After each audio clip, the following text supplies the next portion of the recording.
Now, I want to put it two ways.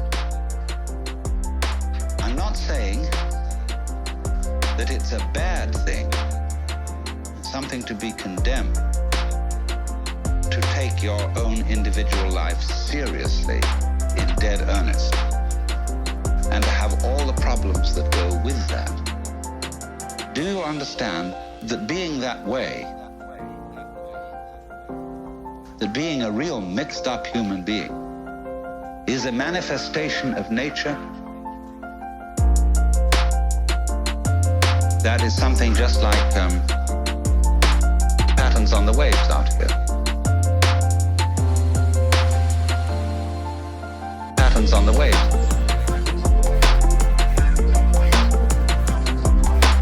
Patterns on the waves.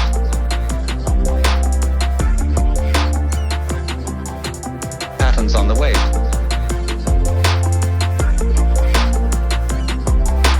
Patterns on the waves.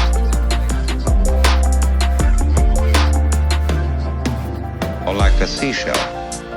You know, we pick up shells. I always keep one around, sort of an example for many things. Say, my goodness, isn't that gorgeous? There's not an aesthetic fault in it anywhere. It's absolutely perfect. Now, I wonder if these fish look at each other's shells and say, don't you think she's kind of fat? Oh my, those markings aren't really very well spaced. Because that's what we do.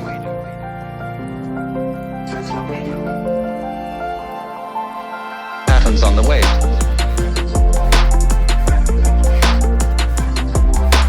Patterns on the wave. That's what we do. Patterns on the wave.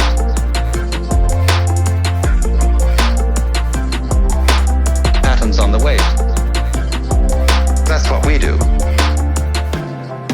See, we don't realize that all of us in our various goings on and behavior and so on are just as more marvelous, much more complicated, much more interesting. All these gorgeous faces that I'm looking at. You know, every one of them. Some are supposedly pretty, some are supposedly not so pretty. But they're all absolutely gorgeous. And everybody's eyes is a piece of jewelry beyond compare. Beautiful. Beautiful. Beautiful. Beautiful. Beautiful. Patterns on the wave.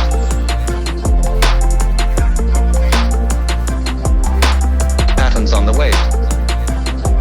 That's what we do. Patterns on the wave.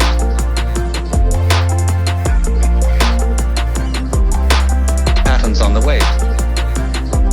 That's what we do.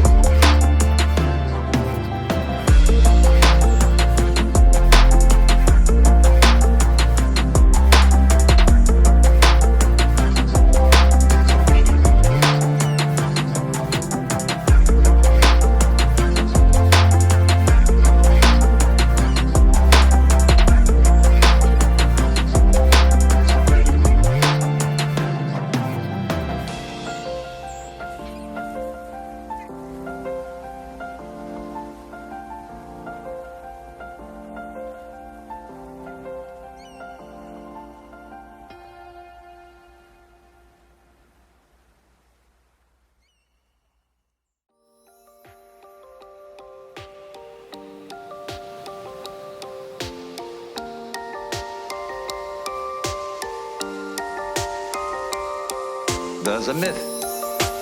There is in the beginning the divine bird which lays the egg of the world. And the egg splits. And the upper is the heavens and the lower is the earth. So when the worlds are manifested, the Lord breathing out says, "Hung." And when the worlds are withdrawn, the breath comes back.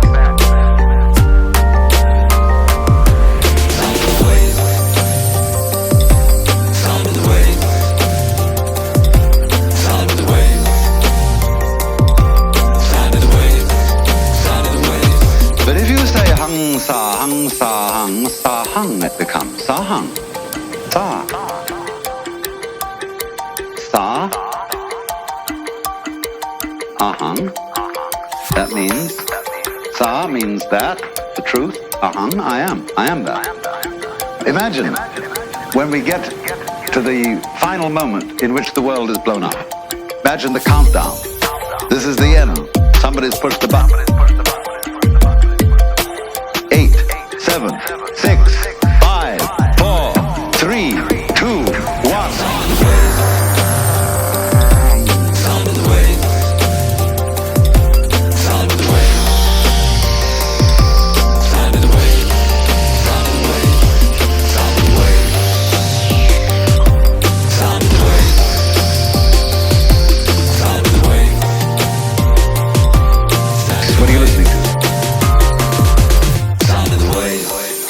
And you can sit and listen to the little waves on the seashore.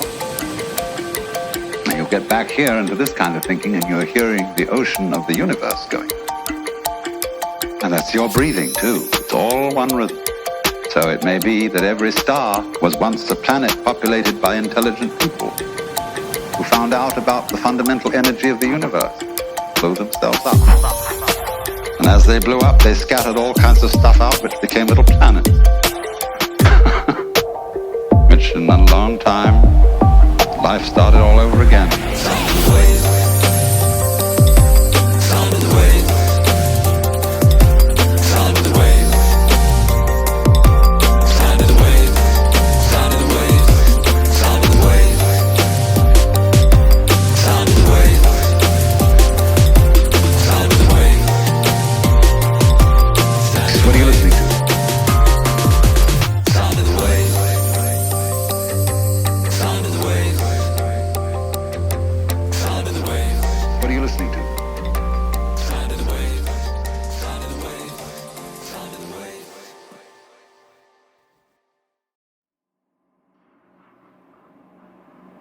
If you awaken from this illusion,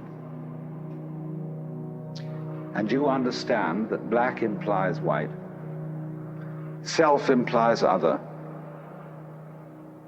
life implies death, or shall I say, death implies life, you can feel yourself not as a stranger in the world, not as something here on probation, not as something that has arrived here by fluke, but you can begin to feel your own existence as absolutely fundamental. What you are basically, deep, deep down, far, far in,